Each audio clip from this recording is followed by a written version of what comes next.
Hello, the Gentleman Gamer here, and today I'm playing EVE Online, and I'm currently traveling to the system of Safizon to pay my final respects to the Empress Jamyl Sarum. The Empress, if you haven't heard, was killed in a live event on Friday in the system by a large drifter fleet. They landed on grid, targeted her avatar class Titan, the Seraph, and alphaed it with doomsday weapons. Now, we're not sure if she's dead for certain. She has escaped death one other time by using clone technology, but this time the Court Chamberlain, who is the second in command, I think it's second in command, or at least the interim leader of the Amarr Empire, has officially confirmed that she is dead. So there's really no way, if she even did escape death using the clone technology, that she can really show her face in the Amarrian Empire again as Jamyl Sarum. Oh, let's not dock. Oh, we have to dock now. So either way, I think she's out of the picture, at least for a while, even if she did survive.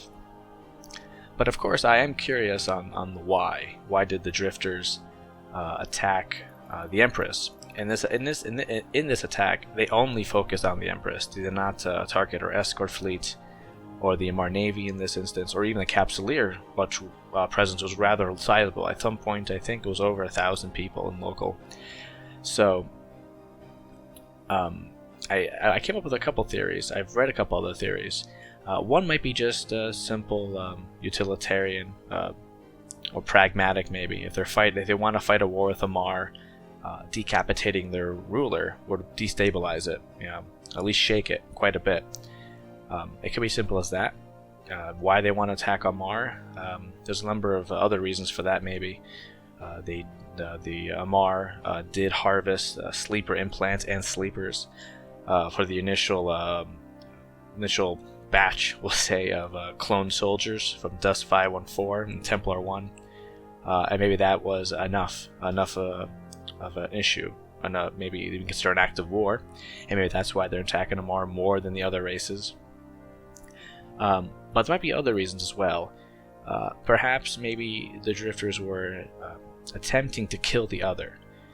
The other has been battling for control for Jamyl Sarum's mind since Templar 1, I think even before Templar 1. And if the drifters are not aligned with the other, killing Jamyl Sarum would be a good route to kill the other as well. But this only works, really, I think, if Jamyl doesn't not using cloning tech at the moment. Because if she is using cloning technology again, I'm pretty sure the other would follow her wherever her new body would be at. There's also one more theory, which I found interesting, is that the drifters killed Jamyl Sarum to free the other.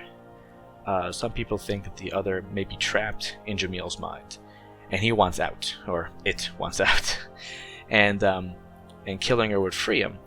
I'm not sure. I guess that also relies on her having cloning tech, using clone technology as well, because I can't imagine that he can jump, the other can jump without access to another body or something nearby. I'm not sure the mechanics that would be exactly, but those are theories I've been thinking about for the reason for the attack.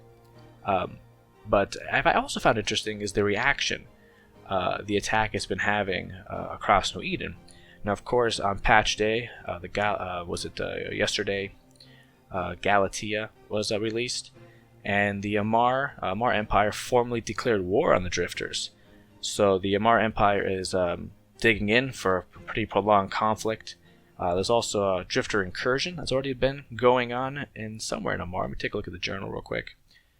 Yeah, in the Humran in Losec, though. So this one hasn't actually budged. I don't think anyone's actually running this one. I think there was another at some point, but I have not seen it since patch day. And the problem with these is that if you let them go, they'll continue to spread, making your life in these systems very difficult. But Amarr has declared war. They're not going to back down from the drifters. But the other powers in New Eden have taken some interesting stances. The Kaldari and the Galenti have said they're taking defensive positions, which I'm translating into Amar's on their own. They're not going to help the Amar fight the Drifters. Concord weirdly said that their main focus is the Drifter threat, but I haven't actually seen them intervene in any of the conflicts where the Drifters were fighting the Amar. So I'm not sure what's up with that. Maybe they'll start intervening. Well, who knows at this point, right? But the Minotaur had, I think, the most interesting response to the situation. They said that the Drifters were no threat to the Minotaur tribes, and they weren't even saying they were taking defensive positions in their space just in case. And I find that interesting because even the Galenti and Caldari seem to be taking defensive positions just in case either way, but they don't seem worried at all.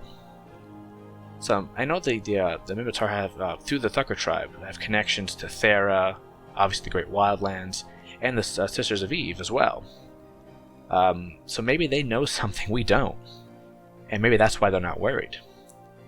But even the Caldari, who's supposed to be the ally of the Amar, don't seem to be jumping in to help them. So maybe we're seeing a fracturing of the old alliances as this is going. I guess we'll see in the future. I think CCP might be angling for that story arc to go into a four-way war between the factions, because they don't seem all to be on the same page right now. So that's it, I guess, guys. Thanks for watching. If you have your own theories on why this happened and what the future of this story arc would be, put it in the comments section. I love to hear all the tinfoil coming out from people. But that's it. Thanks for watching, guys. If you liked the video, leave a like. If you like the content, of course, subscribe. And fly safe and fly brave.